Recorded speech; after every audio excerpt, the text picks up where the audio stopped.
누가복음 9장 28절부터 36절까지 제가 봉독해 드리겠습니다. 이 말씀을 하신 후 8일쯤 되어 예수께서 베드로와 요한과 야고보를 데리고 기도하시러 산에 올라가사 기도하실 때에 용모가 변화되고 그 옷이 휘어져 광채가 나더라. 문득 두 사람이 예수와 함께 말하니 이는 모세와 엘리야라. 영광 중에 나타나서 장차 예수께서 예루살렘에서 별세하실 것을 말할세. 베드로와 및 함께 있는 자들이 깊이 졸다가 온전히 깨어나 예수의 영광과 및 함께 선 두 사람을 보더니 두 사람이 떠날 때 베드로가 예수께 여짜오되 주여 우리가 여기 있는 것이 좋사오니 우리가 초막 셋을 짓되 하나는 주를 위하여 하나는 모세를 위하여 하나는 엘리야를 위하여 하사이다 하되 자기가 하는 말을 자기도 알지 못하더라. 이 말 할 즈음에 구름이 와서 그들을 덮는지라. 구름 속으로 들어갈 때 그들이 무서워하더니 구름 속에서 소리가 나서 이르되 이는 나의 아들 곧 택함을 받은 자니 너희는 그의 말을 들으라 하고 소리가 그치매 오직 예수만 보이더라. 제자들이 잠잠하여 그 본 것을 무엇이든지 그때에는 아무에게도 이르지 아니하니라. 아멘. 예수님께서 처음으로 순환을 예고하셨죠. 인자가 많은 고난을 받고 죽임을 당하고 새 3일에 살아나리라 하고 순환을 처음 예고하셨는데요. 누가복음에는 그 제자들의 반응이 자세하게 기록되어 있지 않지만 마태복음 16장에 보면 제자들의 반응이 나옵니다. 무엇보다도 베드로의 반응이 가장 격렬했는데요. 베드로가 예수님께 항변했다는 거예요. 이 항변하다라고 하는 단어가 에피티마오라고 하는 단어인데요. 이 단어가 꾸짖고 책망하고 이런 뜻입니다. 그래서 마가복음에 보면 이 단어가 예수님께도 쓰이고 베드로에게도 쓰여요. 베드로가 항변하고 예수님이 꾸짖고 번역을 달리했지만 같은 단어입니다. 그러니까 베드로가 예수님께 마치 화를 내듯이 강력하게 항의한 거죠. 예수님이 고난을 받고 죽으신다? 제자들로서는 상상할 수 없는 일이에요. 왜냐하면 제자들은 예수님께서 예루살렘에 올라가셔서 왕이 되시고 이스라엘을 로마에서 해방하시고 그렇게 영광 받으실 걸 기대했고요. 예수님이 그렇게 영광을 받으시면 자기들도 함께 영광을 받을 것을 기대했단 말이죠. 주님이 베드로를 굉장히 꾸짖으시죠. 심지어 사탄아 물러가라. 그렇게까지 꾸짖으십니다. 여러분 예수님께 사탄아 물러가라 이런 말을 들었다고 한번 생각해 보세요. 여러분이 저한테 이 못된 집사야 이렇게 말을 들었다고 한번 생각해 보세요. 아마 시험 들었다고 귀 안 나오실걸요. 그러지 않겠어요? 근데 예수님께 자신들이 따르던 메시아로 따르던 예수님께 그런 소리를 들었다. 사탄아 내 뒤로 물러가라. 예수님이 자기를 사탄이라고 불렀다. 이건 충격이 이루 말할 수 없었을 거예요. 그리고 나서 한 8일쯤 지나서 예수님께서 베드로와 야고보, 요한을 데리시고 산에 올라가서 기도하신 거죠. 그런데 기도하시는 도중에 그 용모가 변화됩니다. 물론 제자들은 깊이 졸았기 때문에 예수님이 그렇게 용모가 변화되는지 몰랐지만 나중에 깨어나서 알게 된 거죠.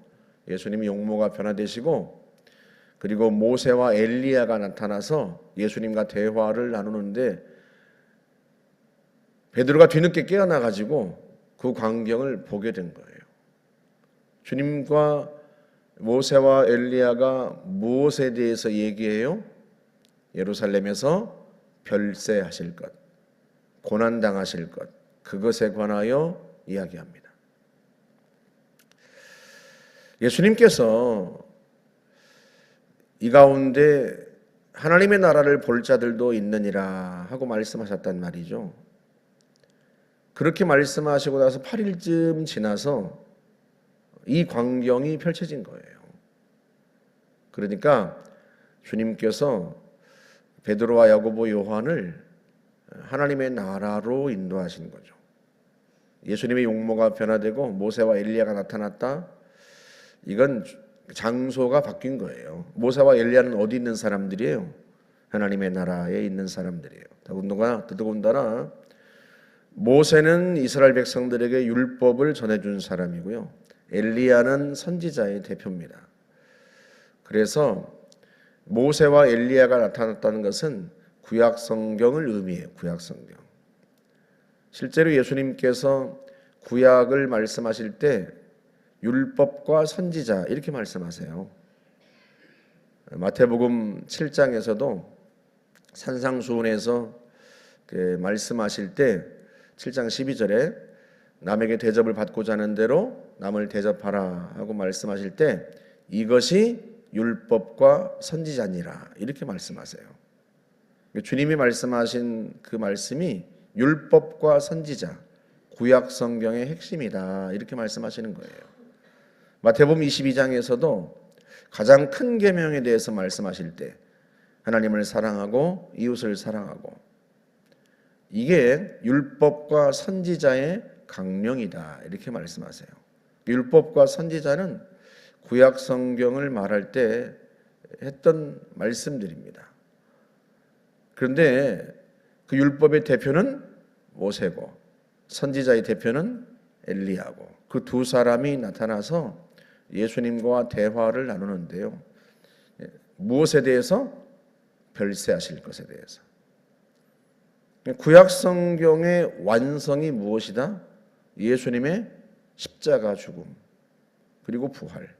그게 구약 성경의 완성이에요. 지금 그거에 대해서 말씀하세요. 이보다 더 중요한 게 어디 있겠습니까? 마태복음 1장 21절에 보면 천사가 요셉에게 전해준 말이 나오죠. 이름을 예수라 하라. 이는 그가 자기 백성을 죄에서 구원할 자이심이라. 예수, 구원자란 이름을 붙인 이유가 뭐예요? 죄에서 구원할 자이시기 때문에 그분이. 근데 죄에서 어떻게 구원하세요? 주님이 화목제물이 되어서 우리 죄를 짊어지고 친히 속죄의 제물이 되시는 거예요. 그것 때문에 주님은 이 땅에 오셨습니다. 그리고 그 일을 하러 가시는 거예요.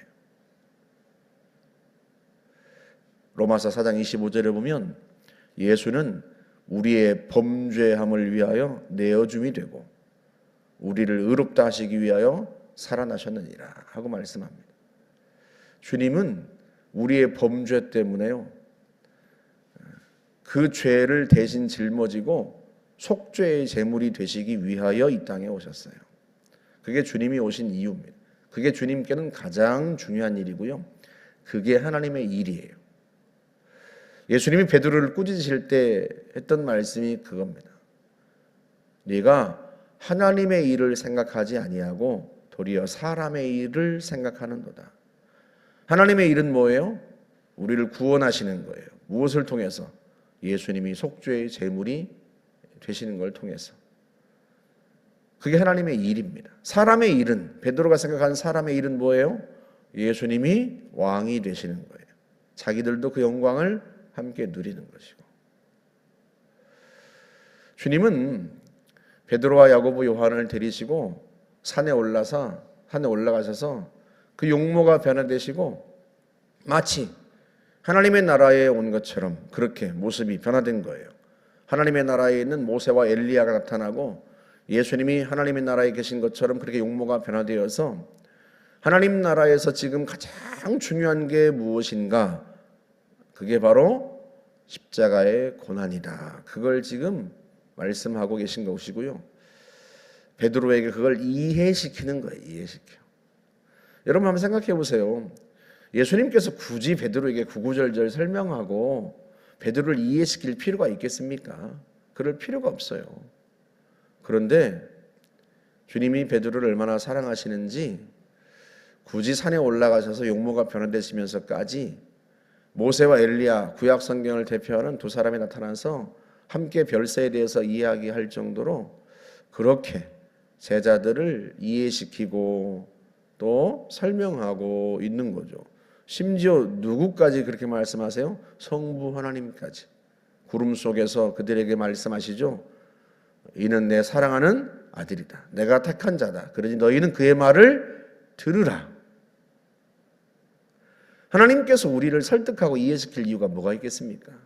하나님이 말씀하시면 우리는 순종하면 되고, 굳이 하나님께서 말씀하시는 걸 우리가 다 이해할 수 없을 뿐만 아니라 다 이해도 못하는데 주님이 우리 그걸 다 설명하실 이유가 뭐가 있겠어요? 그런데도 불구하고요, 예수님께서 베드로와 야고보 요한에게 용모가 변화되면서까지 말씀하시고, 성부 하나님도 구름 속에서 말씀하시고, 내가 택한 나의 아들이니 너희는 그의 말을 들으라 하고 말씀하십니다.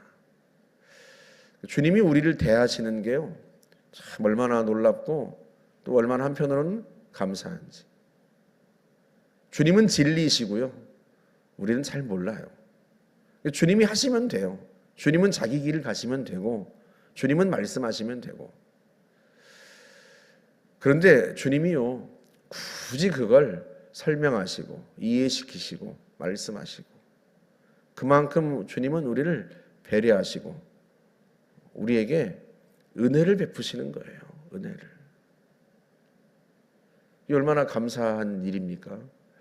우리는 진짜 뭐가 중요한지 몰라요. 우리는 항상 모든 게 잘 되는 걸 바라고요, 이기는 걸 바라고, 성공하는 걸 바라고, 형통하는 걸 바래요.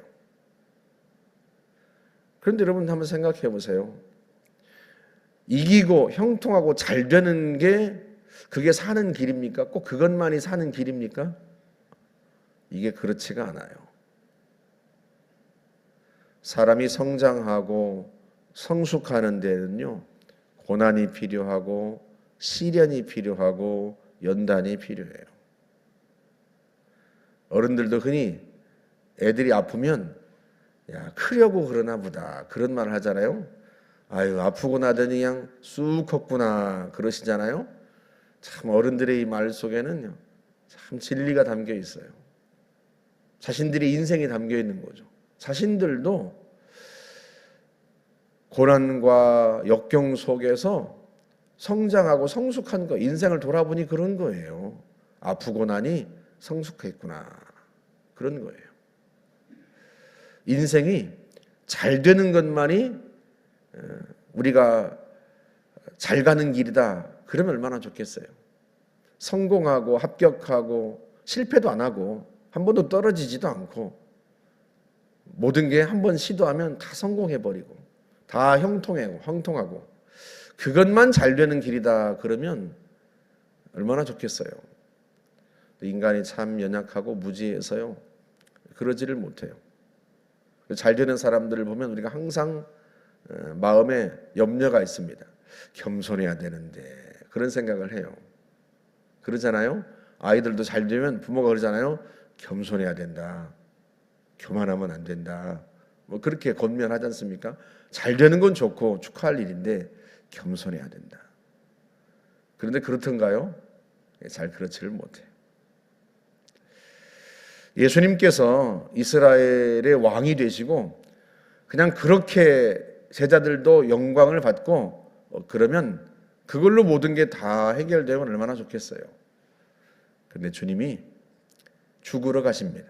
예루살렘에 고난을 당하러 가세요. 십자가를 지러 가십니다. 제자들은 그걸 이해 못해요. 근데 주님은 그걸 이해시키는 거예요. 그래서 말씀한 거잖아요. 아무든지 나를 따라오려거든 자기 십자가를 지고 나를 따를 것이다. 너희도 나를 따르려면 죽을 각오를 하고 와야 되고 매일 십자가를 지고 따라와야 된다. 너희들이 가는 길에 고난이 있을 거다. 고난을 통해서 우리는 하나님의 뜻을 알아가고 또 하나님의 뜻을 성취해 가기도 합니다. 하나님의 일을 생각할 때 그 속에 시련과 역경과 고난이 없을 수가 없어요. 사람의 일 속에는, 우리가 생각하는 사람의 일 속에는 그저 잘 되는 것만 있지만 하나님의 일 속에는요, 실패와 시련과 역경을 통해서 우리의 인격과 믿음을 빚으시고 또 하나님의 일들을 그렇게 이루어 가십니다. 예수님이 겟세마네 동산에서 기도했던 내용도 그거 아니겠습니까? 아버지의 뜻대로 되기를 원하나이다. 예수님께서 우리를 위해서 고난당하신 것, 그게 하나님의 일이고요, 그게 하나님의 뜻이고요, 그렇게 해서 우리가 산 거예요. 그렇게 해서 우리가 생명을 얻은 겁니다. 그렇다면 우리의 인생에도 같은 일들이 일어나지 않겠습니까? 우리가 죽고 희생하고 헌신하고 그렇게 해서 누군가 살아나고 회복되고 치유되고, 너희는 그의 말을 들으라 하는 성부 하나님의 말씀처럼 주님께서 우리를 이끌어 가실 때 항상 영광과 박수만 있는 게 아니고 때로는 시련도 있고 역경도 있고 고난도 있고, 너희는 그의 말을 들으라. 주님이 우리에게 때로 고난을 허락하실 때 그때 주님께서 주의 일을 이루시나 보다. 나는 사람의 일만 생각하는데 하나님은 하나님의 일을 생각하셔서 나를 통해서 그 하나님의 일을 성취하시나 보다. 그렇게 생각하고 하나님 앞에 더 엎드려서 주님 잘 견디고 잘 이겨낼 수 있게 하시고 잘 통과할 수 있게 해달라고 기도해야 합니다. 베드로처럼 주님께 항변하고 주님께 항의하고 그러기보다는 하나님께서 하나님의 일을 이루시기 위해서 나를 이 속에 두시나 생각하고 하나님 앞에 잠잠히 기도하면서 주님 주의 일을 이루어 주십시오 하고 기도하면 주님께서 우리를 통해서 주의 일들을 이루시고 우리는 주님 앞에 더 존귀하게 여김을 받는 거죠. 한 주간도 살아가면서 잘 되고 형통하고 즐겁고 기쁜 일도 여러분들에게 있기를 바라고, 또 그 속에 때로 속상하고 억울하고 분하고 그런 일도 있을 때 하나님의 일을 이루십시오 하고 기도할 수 있는 그런 저와 여러분들이 되시기를 주의 이름으로 축복합니다. 함께 기도하겠습니다. 좋으신 하나님 감사합니다. 주님이 별세하시는 것, 그것이 하나님 나라에서 가장 중요한 일이듯이 때로 우리 인생에서 가장 중요한 일들이 고난과 역경을 통해서 성취되기도 합니다. 하나님 아버지, 우리가 그 뜻을 깨달을 수 있도록 주님 우리를 깨우치실 것을 믿고 주님이 깨우치실 때 순종하며 잘 주님 뒤를 따라갈 수 있도록 저희들을 도와 주옵소서. 예수님의 이름으로 기도하옵나이다. 아멘.